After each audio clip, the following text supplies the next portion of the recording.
Hi, everybody, and welcome to the Advancing Homelessness Solutions webinar hosted by the National Low-Income Housing Coalition, National Alliance to End Homelessness, and Center on Budget and Policy Priorities. I am Sarah Sadie, and I'm the Senior Vice President of Policy and Field Organizing with the National Low-Income Housing Coalition. This is our webinar series that our three organizations started in the last few years in response to the increase in homelessness in many communities and in response to the threats that we're seeing at the federal, state, and local level against proven solutions to homelessness. Many of you may have joined our earlier webinars, and in that earlier series, we attracted about 15,000 people.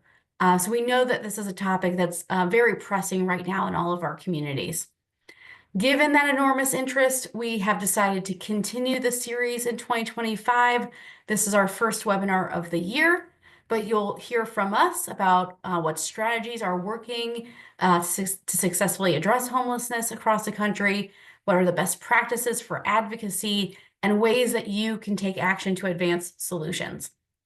On today's webinar, we're going to talk really candidly about the political landscape in Washington, D.C., how that's going to impact your work, and everything you need to know as practitioners, as advocates, and as people with lived experience about what the administration and Congress may do and how you can engage.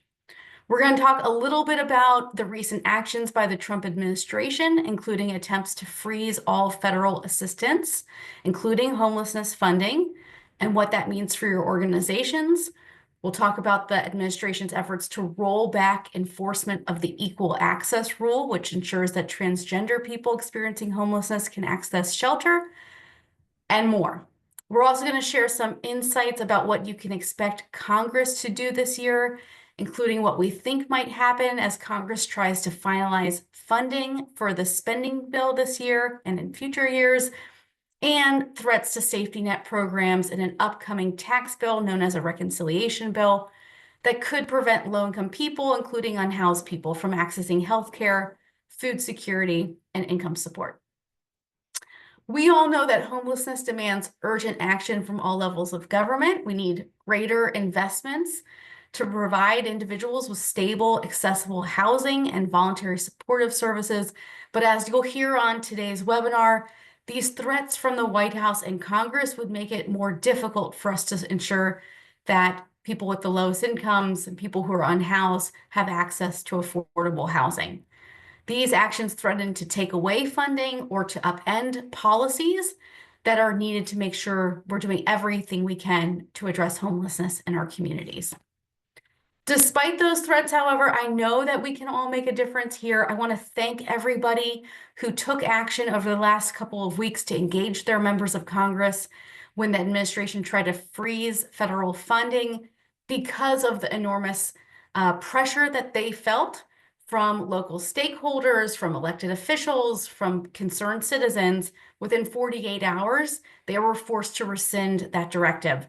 So we want to learn from that experience and apply those lessons going forward as we see new threats arise so that we can stop bad policies when we can, delay or mitigate harm wherever possible, document the impact on people and communities, and even look for ways to advance our shared vision. Next slide, please. Next one after that, too. We're going to try to get to as many questions as possible on today's webinar, and afterwards we'll be sure to share with everybody a copy of the presentation. If you have questions, please enter them into the Q&A box. It's a lot easier for us to track than in the chat box. And so with that, let's get started. Next slide, please. We're going to turn it over to our first set of speakers, Marcy Thompson and Steve Berg from the National Alliance to End Homelessness, who are going to talk about the recent actions by the Trump administration and what we expect moving forward. Marcy and Steve, I'll turn it over to you. Thanks for joining. All right, thank you so much, Sarah, and good afternoon, everyone. To say that these last few weeks have been challenging is definitely an understatement. Starting in his first week, the Trump administration issued dozens of executive orders and administrative actions, many of which will impact directly and indirectly our work to end homelessness in the United States. At the Alliance, we have been closely tracking the actions taken by the administration and are working to anchor solutions to the challenges. We also are striving to not be reactive to every single thing, recognizing that this is a long game and we are just at the beginning. In reviewing all of the executive orders and actions to date, here are the primary ways that we see them impacting local efforts to end homelessness. Increasing immigration enforcement. The administration rescinded guidelines that prohibit U.S. Immigration and Customs Enforcement officers from arresting undocumented people in sensitive areas. And by stepping up enforcement in these areas, the administration is denying safety and creating fear among immigrant families, including U.S. citizens, and may deter people from seeking critical assistance when they need help most. Pulling back civil rights protections for LGBTQ plus people, denying fair housing and civil rights protections to LGBTQ plus individuals will lead to harm and more people experiencing homelessness. Specifically, there's an executive order, and we'll talk more about this in a few minutes, that directs HUD to conduct rulemaking that would rescind the equal access in accordance with an individual's gender identity in community planning and development programs. And that rule, the rescission of that rule would only worsen the shocking disparities and vulnerabilities and unsheltered people or unsheltered homelessness among transgender and non-binary people. Undermining the federal government's commitments to correcting racial and social inequities. It is clear that the actions taken to dismantle all diversity, equity, inclusion, and accessibility practices and policies across the federal government will be applied pretty broadly. And so this is likely to include initiatives that are focusing on enforcing fair housing and civil rights laws, as well as equity-focused policies that are built into federal contracts and grants that aim to address disparities for marginalized groups, especially people of color, who experience homelessness at disproportionate rates. We anticipate that this will have many rippling impacts and will halt progress on addressing historic and ongoing systemic racism and discrimination and worsen disparities for those already most impacted by homelessness. Undermining state and local efforts to address housing and homelessness by preventing sanctuary jurisdictions from receiving critical federal investments that could be used to deny states and localities access to federal housing and homelessness resources that are so critically needed. And finally, weakening the ability of federal agencies to administer programs and investments. Career staff, as we know, across the federal government, who are committed to public service and have deep subject matter expertise, are being targeted in many ways in efforts to downsize the federal workforce. And all of that will have implications related to our efforts to address homelessness, as it will slow down the ability of agencies to do the critical work. It's important to note that not all executive orders result in immediate action. Many, as we've already started to see, will likely be challenged in courts. Nonetheless, we are definitely urging state and local policymakers to consider legislation that would mitigate the harm that could be created by these actions in order to protect the human and civil rights of people at risk of and who are experiencing homelessness.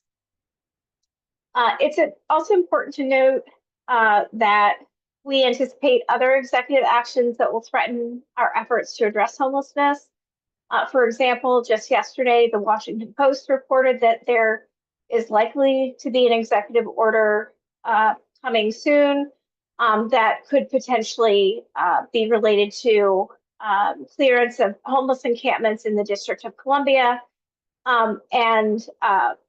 We can't comment further on that until we see that, but we certainly will be paying attention to that and further actions that are tied to any sort of punitive tactics or camping bans to address homelessness rather than supporting the actual solution.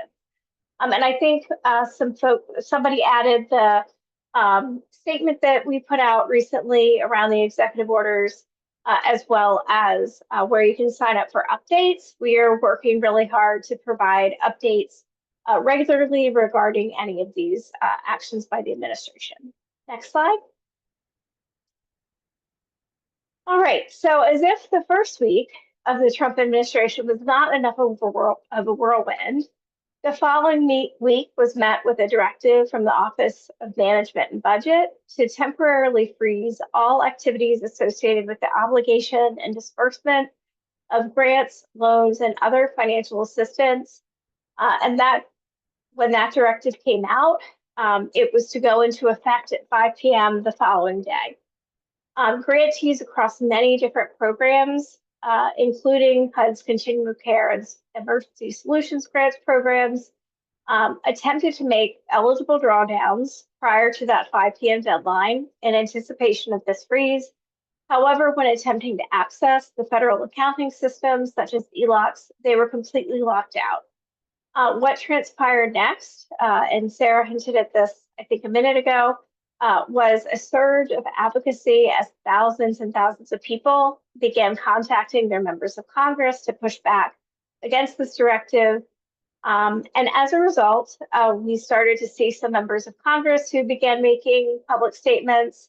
And we also saw a coalition of organizations who filed a motion for a temporary restraining order in the U.S. District Court for the District of Columbia to block this federal action.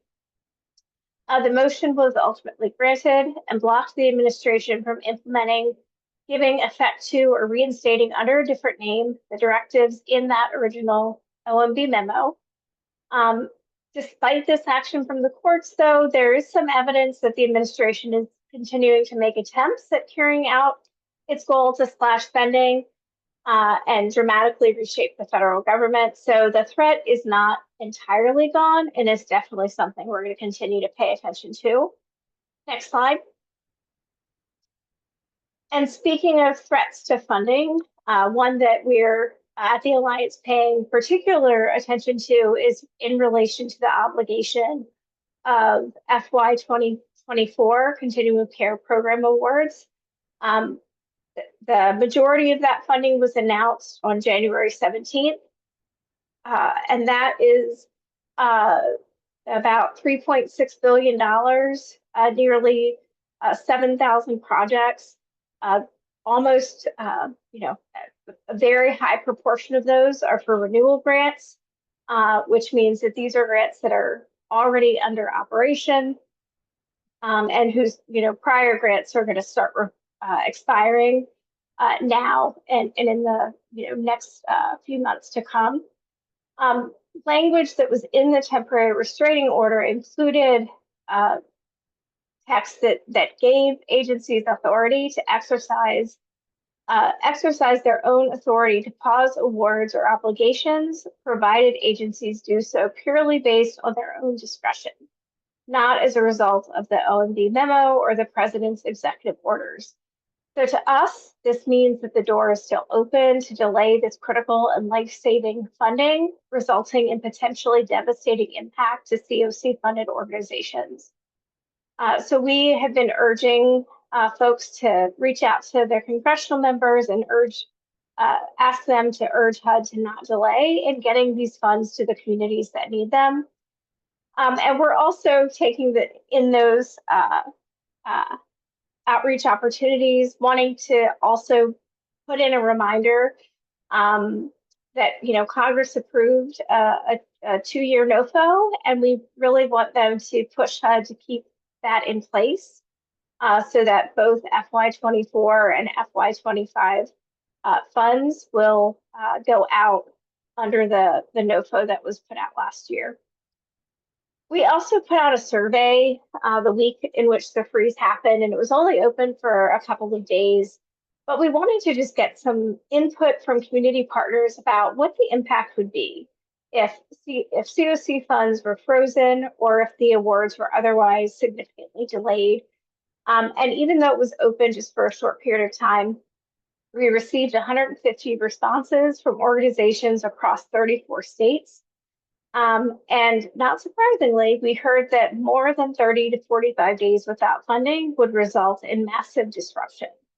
Rent would go unpaid, payroll would not be met, and there would be a backlog in cases that would have a compounding impact once funds were actually received.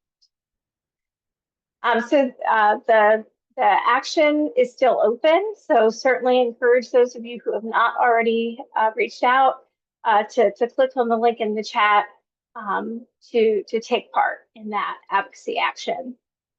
So we've talked about the threats to funding, and I want to talk for a few minutes about the Equal Access Rule. Next slide. So I want to just start with some context setting for those who may not be familiar, that back in 2012, HUD published a final rule called the Equal Access to Housing and HUD Programs, regardless of sexual orientation or gender identity. The purpose of that rule was really to ensure that HUD programs would be accessible to all households, regardless of sexual orientation, gender identity, or marital status. Really, what this meant was that households were self-defined and could not be separated based on these factors. At the time, however, HUD was not ready to mandate a national policy related to the appropriate placement of transgender persons in single-sex shelters and stated that they needed more time to consider. Full disclosure here, I was actually at HUD during those years and had the opportunity to support implementation of that initial equal access rule and the work that ultimately resulted in subsequent rulemaking. In 2016, HUD published the final rule, Equal Access in accordance with an individual's gender identity in community planning and development programs, and went that step further than what the 2012 rule was able to do. So very simply put, the goal of this updated rule in 2016 was to ensure that we are serving people how they show up, that we're meeting them where they are, and we're not forcing people to prove their gender identity in ways that might make them feel demeaned, threatened, or rejected. So I want to just pause for a second to talk about why the Equal Access Rule is so important and necessary. Trans folks are more than twice as likely to be homeless as their non-transgender peers. They're more likely to be turned away or placed inappropriately, and nearly a quarter of trans residents in shelter at the time reported being assaulted by other residents or staff. So without access to shelter, these individuals are more likely to experience unsheltered homelessness, and they are also highly vulnerable to hate crime victimization, which can be even more exacerbated when sleeping outside.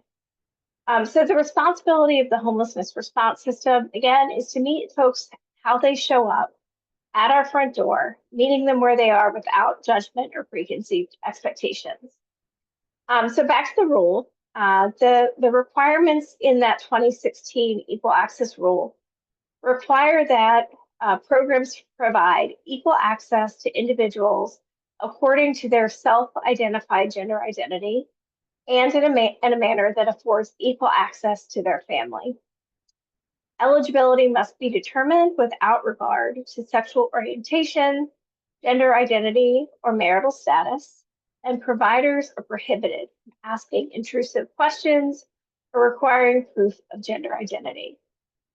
Providers were required to update policies and procedures to reflect requirements and take steps to immediately address any safety and privacy concerns raised by transgender participants.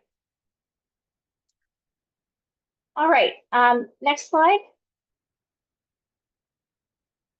So that was kind of the background for how the rules came about. And then the first Trump administration came about.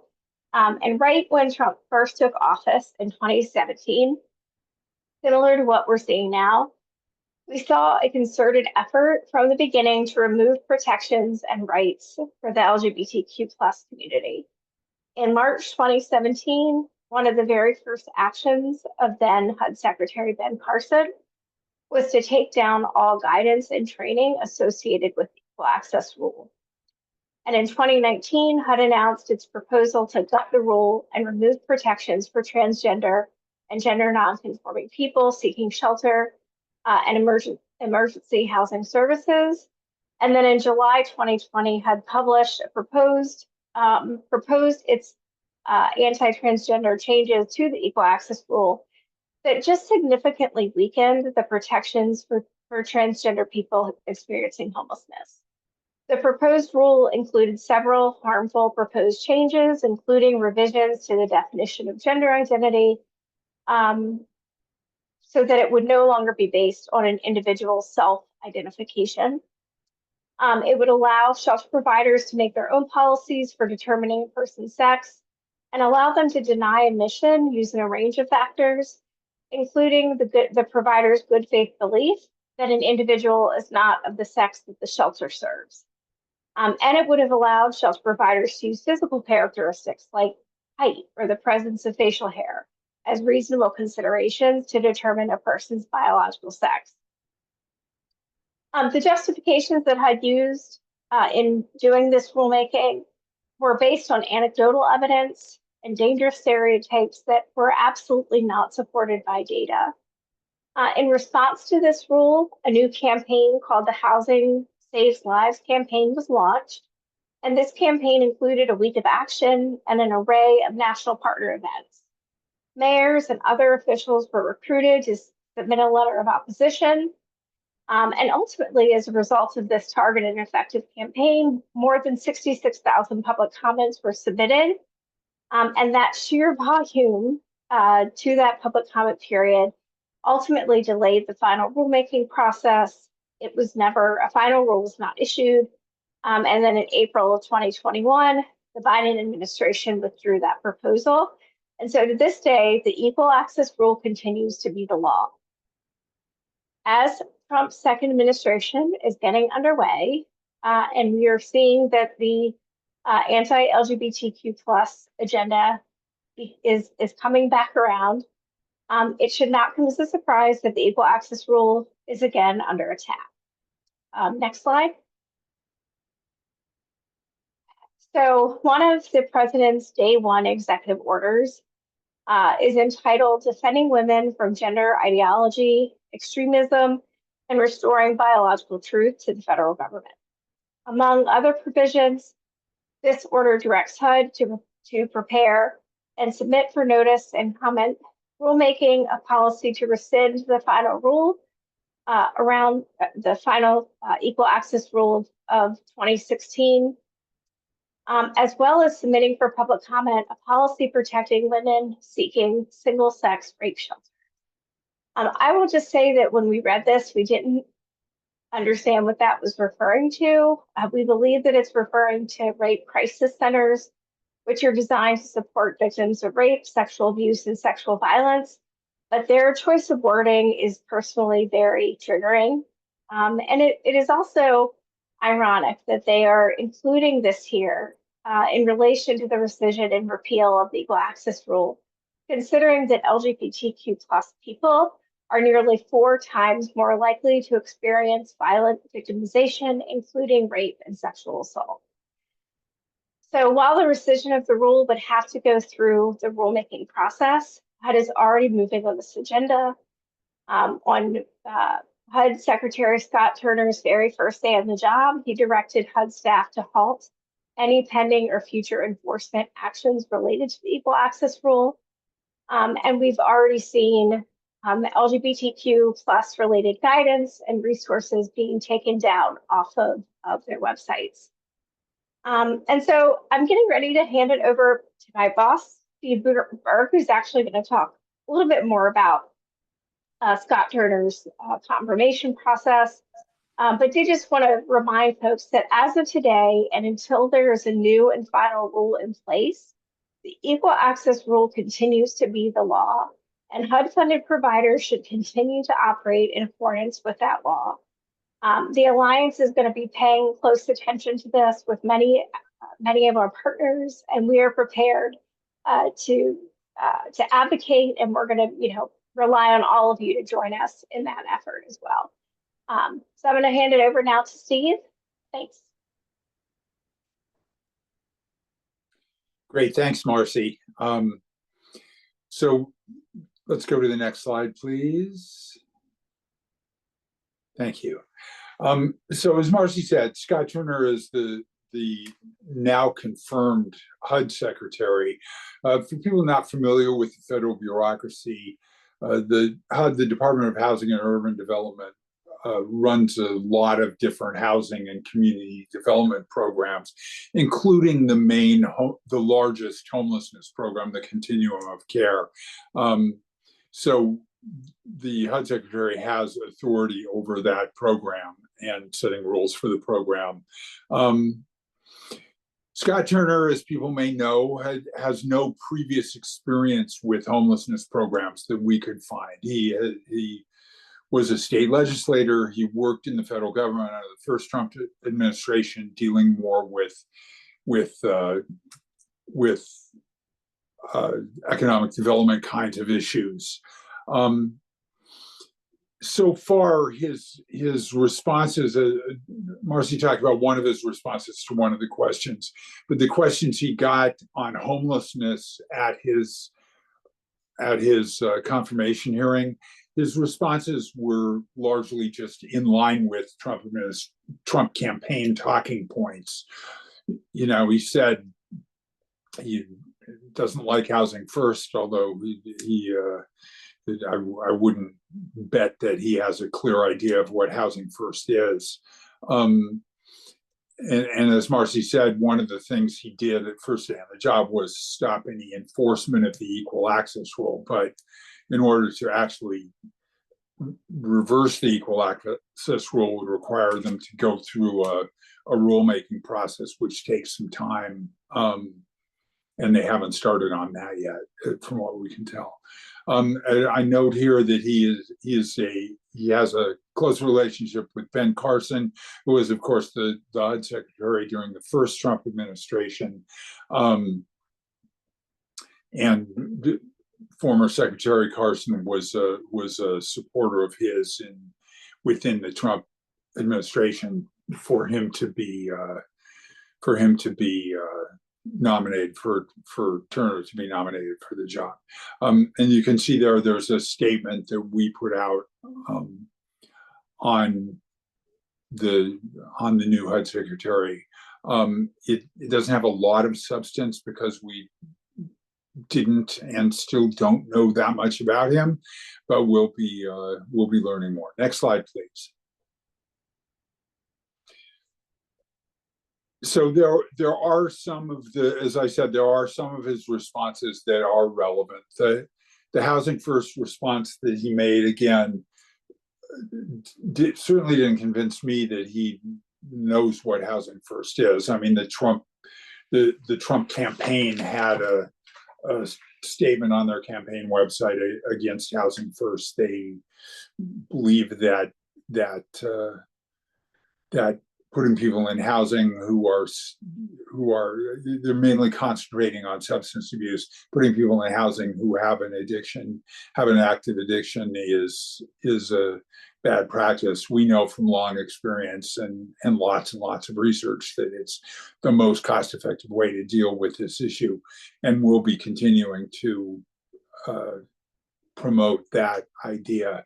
And then there's no reason, nothing in what he said gives any indication that he has a strong understanding of the disparities that exist in homelessness based on race and ethnicity, or based on gender identity, or a range of other factors. So these are, we see this as an opportunity for him to learn something if he's willing to learn. Next slide, please. There may be other issues that come up. We're still within the first few weeks of the administration, but we feel like it's going to be very important to advocate with members of Congress to watch what HUD is doing, to push members of Congress to really insist that HUD use evidence-based practices in its homelessness programs, and to concentrate on things that get results. I mean, this has been our approach to homelessness under Republican administrations in the past. Look at the results, look at what research shows really works, and that's going to be our talking points there, and we'll see if we have opportunities to talk to him directly, we will do that. If we have opportunities to encourage members of Congress, both Republicans and Democrats, to adopt that stance of like, what do we know works? That's going to be our stance. That there's too many people are homeless. We know what works to end homelessness, and that's what we need to see. So at this point, let me turn it back to Sarah, and she'll take it from there. Great. Thank you so much, Steve. And I'll invite Marcy to come back on the line. We have a lot of excellent questions from the audience, so I want to get to as many as we can. One question is from an anonymous person who asks, do you anticipate that HUD will honor the FY24 Continuum of Care Awards, or do you expect them to pull back in some way? What do you know about the 2-year notice of funding opportunity? Go ahead, Marcy. I think we would be speculating for sure.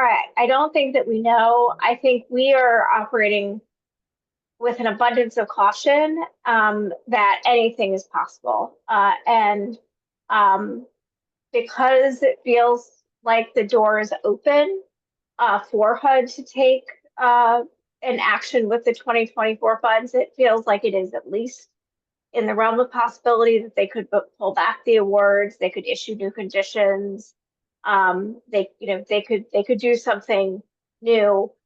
We're certainly hopeful that they will not, especially given how disruptive it would be to efforts, and that's what we're hoping Congress can help us support in terms of messaging. Absolutely. Yeah, oh, sorry, go ahead, Steve. I can just add to that. If people are working in a continuum of care where grantees are running out of money, where they're basically spent their fiscal 23 money and are waiting the fiscal 24 awards, please let us know if you're in a crucial situation there, because we can help outreach to Congress. And I think we're getting Congress to pay attention to this issue is going to be driven by places that are on the verge of not having funds to pay rent for the next month, or to provide other kinds of services.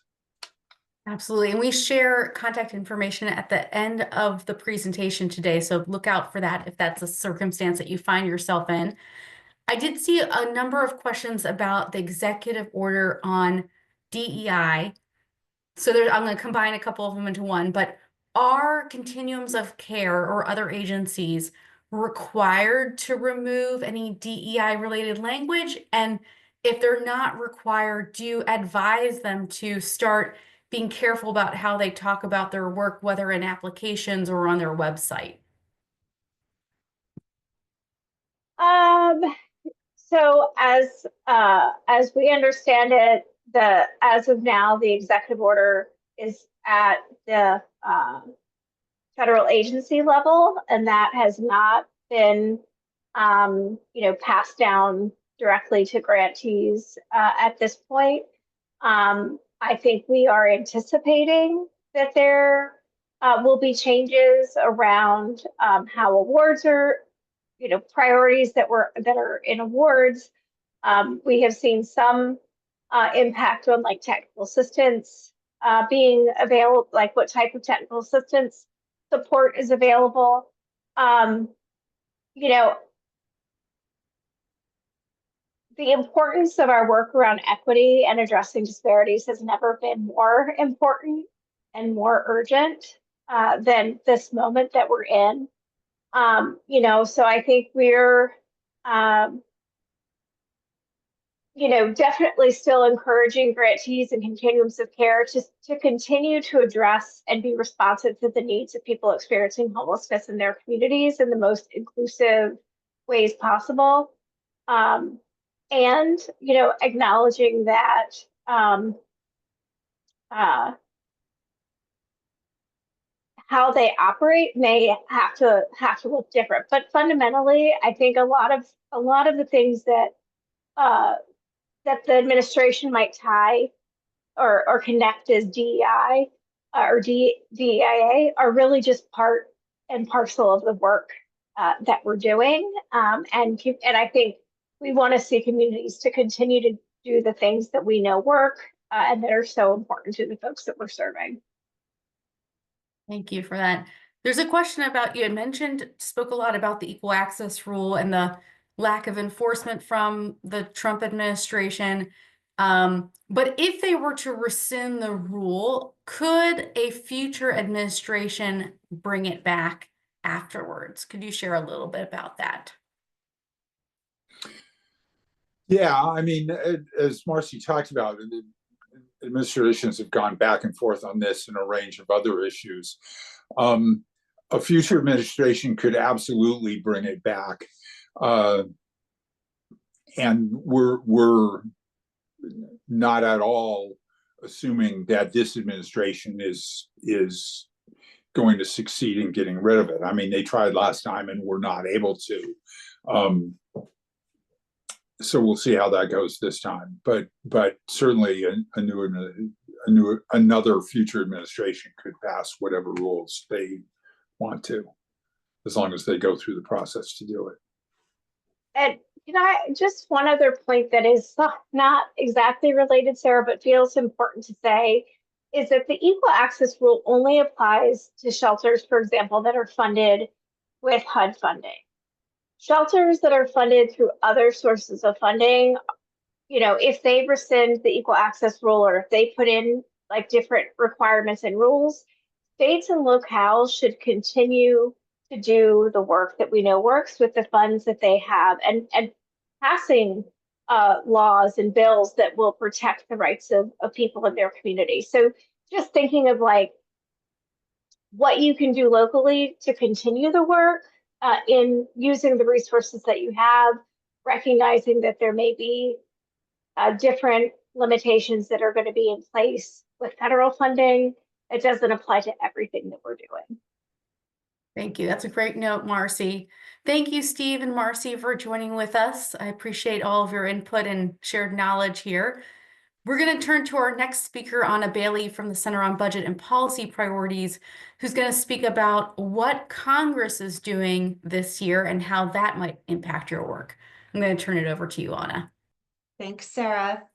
And hi, everybody. I just want to acknowledge that we are flooding you with a lot of information and not able to answer every single question that we're getting. We're trying to make sure that you all have a sense of the many things that are happening. And I just want to invite you, if you haven't during this webinar yet, to take a sip of water, pause to take a deep breath, maybe get up and stretch, sort of whatever you need to tend to yourself. This is very heavy, and we're all impacted by that. So what I'm gonna cover is some of what's happening in the appropriations to fund our current fiscal year, as well as a budget bill that is being discussed in Congress. So first, on the appropriations front, right, with all of the executive orders happening that Marcy and Steve covered, it's easy to lose sight that Congress is like a job to do that's supposed to fund the government every year. It's a basic function of Congress. And they haven't finalized funding for fiscal year 2025 yet, the fiscal year we're currently in. They did pass a stopgap measure last year to prevent a funding shutdown, and that runs through March 14th. So we got just a little over a month before that deadline. And right now there's quite a bit of uncertainty about what's going to happen when we hit that mark.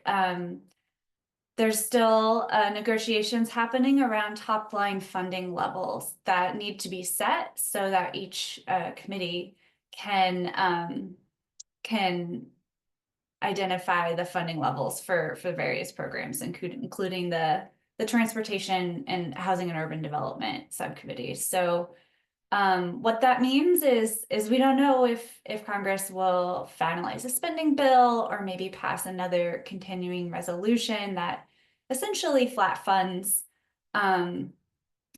programs for the rest of the year. So we're watching closely, and we'll keep folks updated when we hear news, but that means this is a really crucial time to be letting members of Congress know that we need to have robust funding for housing and homelessness programs. So before I jump into some of the proposals we've seen so far, I want to remind everyone that when anybody talks about flat funding in the appropriations process, it really means a cut, because when we keep funding levels the same year after year, it doesn't keep up with inflation. It doesn't keep up with rising rent costs. It doesn't keep up with increasing staffing costs. And that's true whether we're talking about housing vouchers or programs run by continuums of care, including permanent supportive housing and rapid rehousing. So we do need that robust funding. Next slide. So we have seen last year 2 funding proposals, one from the House and one from the Senate. And both, if passed, would lead to cuts. And I'm using the voucher program as an example because we have some really stark data on the impact that would have. And the House side, if Congress were to pass the House proposal, we would see about 330,000 fewer vouchers out in the world available for people. And so that would mean nearly 750,000 fewer people who would have assistance through the program. And it would be such a steep cut that it would mean that PHAs would be forced to take some rental assistance away from families currently using it. It would be the biggest funding shortfall we would have ever seen before in the voucher program. And the Senate proposal, we would see closer to 130,000 fewer people served. The Senate version initially looked like it was going to be enough to fully cover voucher renewals, but the voucher programs are really still catching up from rising rent costs. And so it's going to cost more than they originally estimated to be able to fully cover renewals. And this is normal. It always costs more every year to serve the same number of folks because of that rent inflation. And this is really concerning, right? Because we know that we need more rental assistance to help people get housed and stay housed. And so either of these scenarios would make matters worse. Next slide. So meanwhile, I think it's important to keep in mind that while they're talking about these cuts, congressional Republicans are also looking to extend tax cuts that, as this slide shows, benefit the wealthiest 1% the most. So it's just a point to remind us that it's really not fair to be talking about spending cuts that hurt people who are struggling the most while looking to continue to give breaks to people who are doing really well. It also would mean less revenue, foregoing revenue that could be used to help people experiencing homelessness or at risk of homelessness. Next slide. So what can we do about it? As I mentioned, this is a really critical moment to be reaching out to members of Congress and calling for really robust funding in fiscal year 2025 funding for housing and for homelessness programs, because we need to, in the long term, be working towards things like universal rental assistance or a rental assistance guarantee, so we can move away from the scarcity environment that we're in now. And in the near term, that means at minimum, we need to make sure we have enough funding so that we are serving the same number of folks in the voucher program, in homelessness services programs. Ideally, we'd like to serve more, but at bare minimum, making sure that we're not losing ground. And we also need assurance to what Marcy was talking about earlier, that whatever funding is appropriated by Congress actually gets allocated, and distributed by HUD.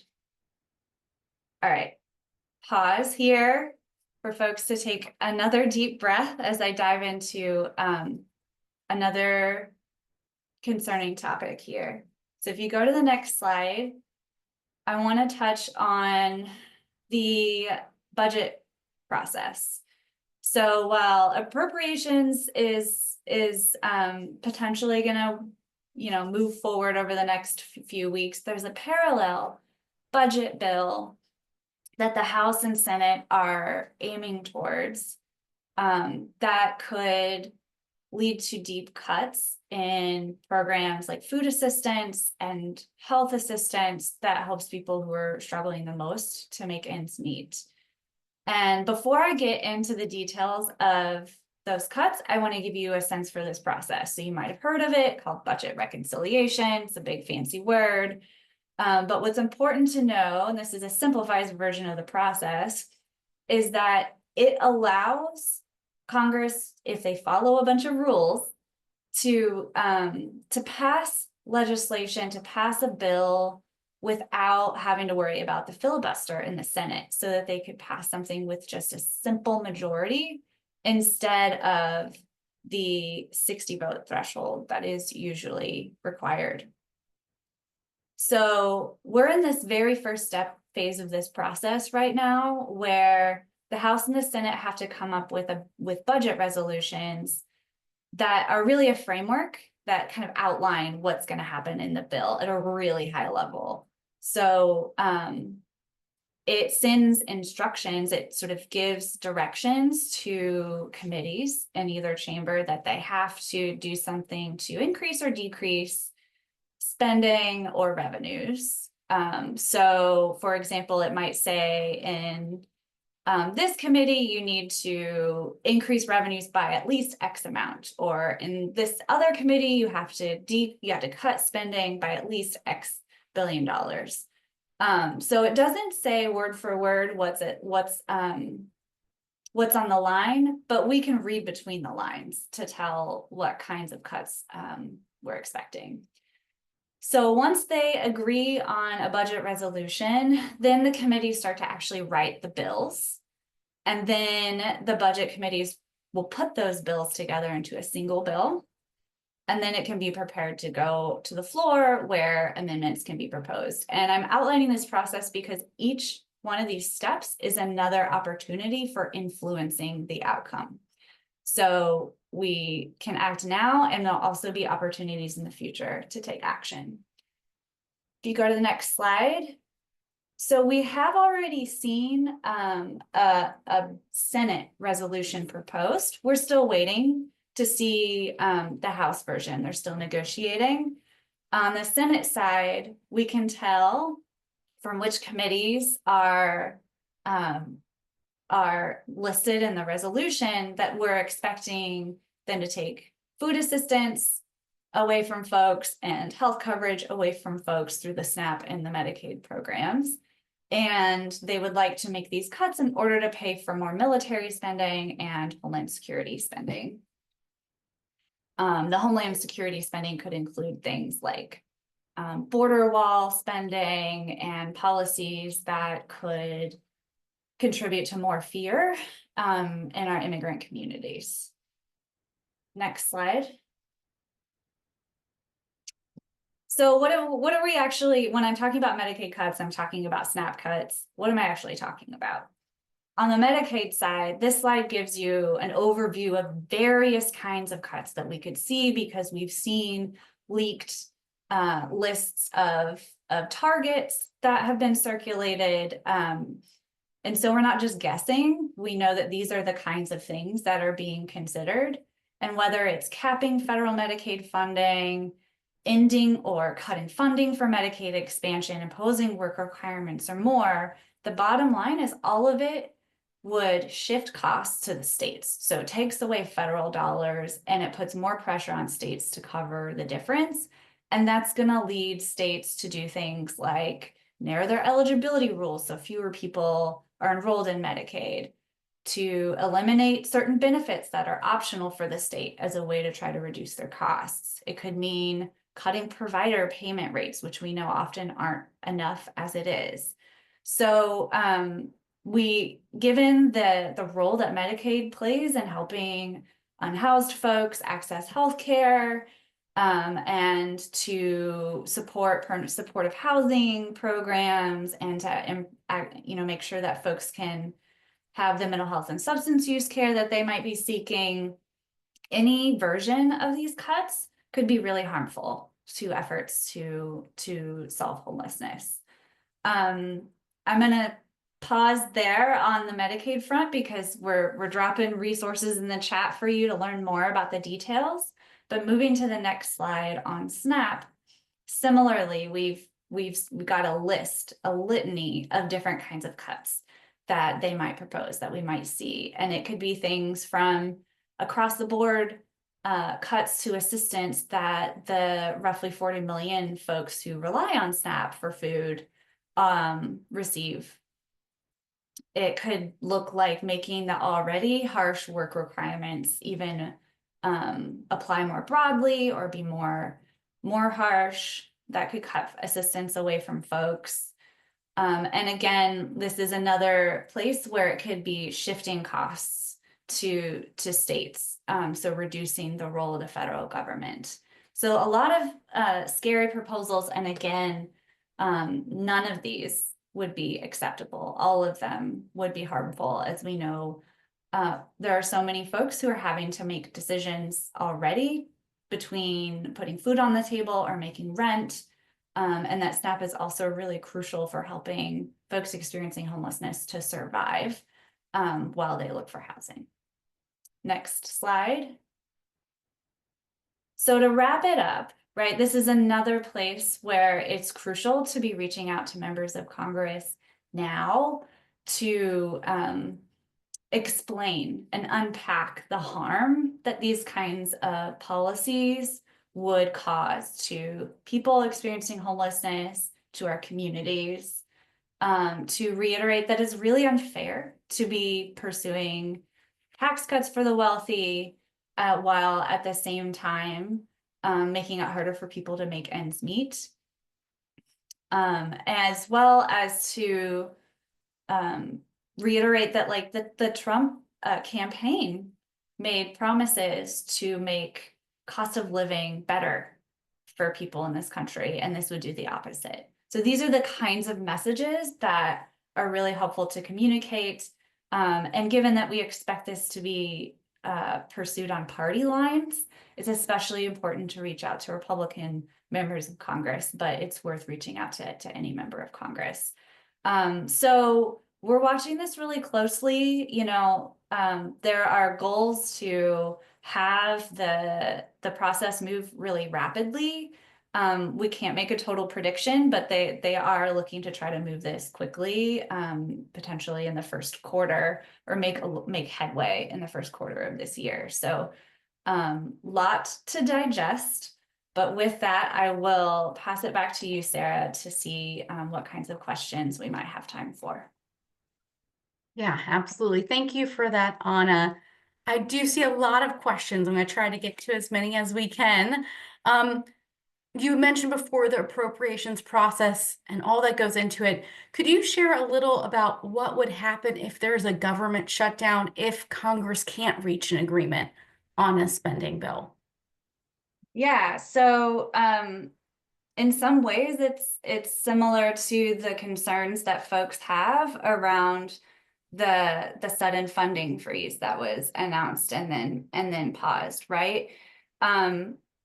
Short shutdowns, the impact it can be immediate, but what is really scary is longer term shutdowns where providers, that folks who rely on federal funding to deliver care and to deliver assistance to folks start to have that gap of not being able to serve people and meet their needs. And right, so for example, on the voucher program, public housing agencies often have reserves that they can rely on, but a lot of them have been drawing those down in order to cover the increase in rents that they're seeing. So we've seen a number of government shutdowns in recent years, and I'm sure Marcy and Steve and you could also speak to some of those impacts.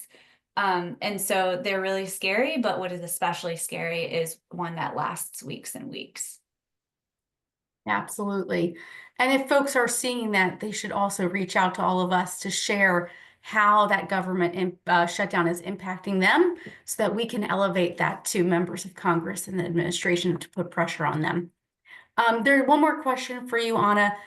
Somebody's talking about the potential cuts to Medicaid in a tax bill, and they're saying that without these supportive services, households will be forced to use funds that they would otherwise put towards housing to pay for their healthcare costs, and that could have long-term impacts on who experiences homelessness. Maybe you could share a little bit more about the connection between health benefits, health resources, and homelessness.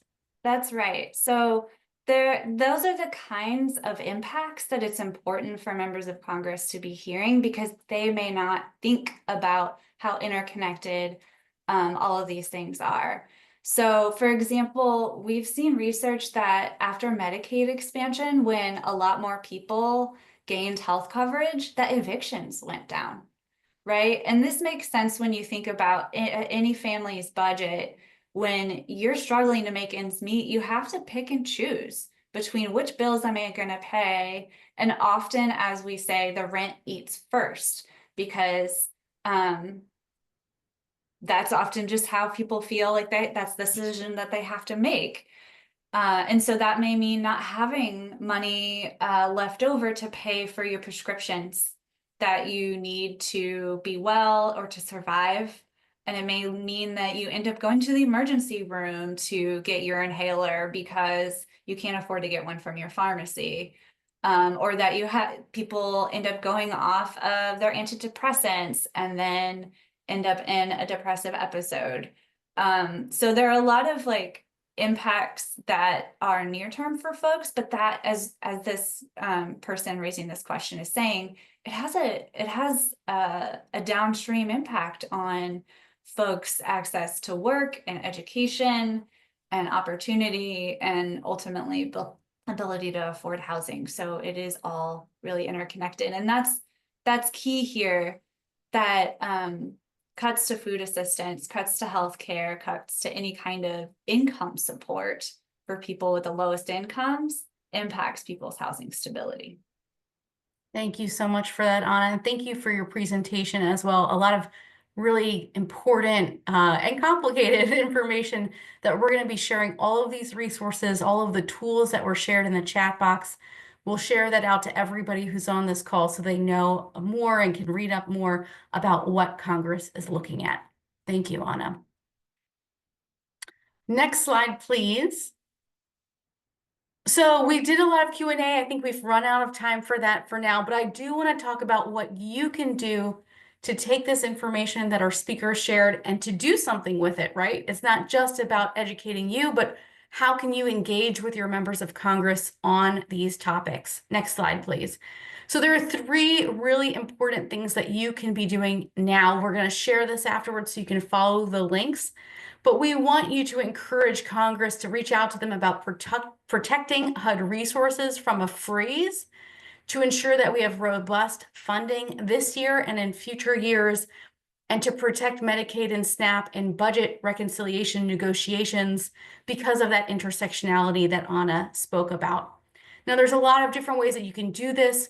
You can do direct outreach to your members of Congress. Don't wait for the administration's next policy changes or the next freeze in funding. Engage with them now and consistently over the next several months. And if you have the chance to invite them to take a tour of your programs or housing developments, and invite them and show them firsthand all the great work that you're doing so that they're prepared when you call on them for help later on. You can share the information that we've shared with you today with your networks and partners and stakeholders so that they're engaging and taking action as well. Take action for yourself and your organization, but try to make sure that you're also reaching out to other folks in your communities, other stakeholders, elected officials, funders who might be joining us in action.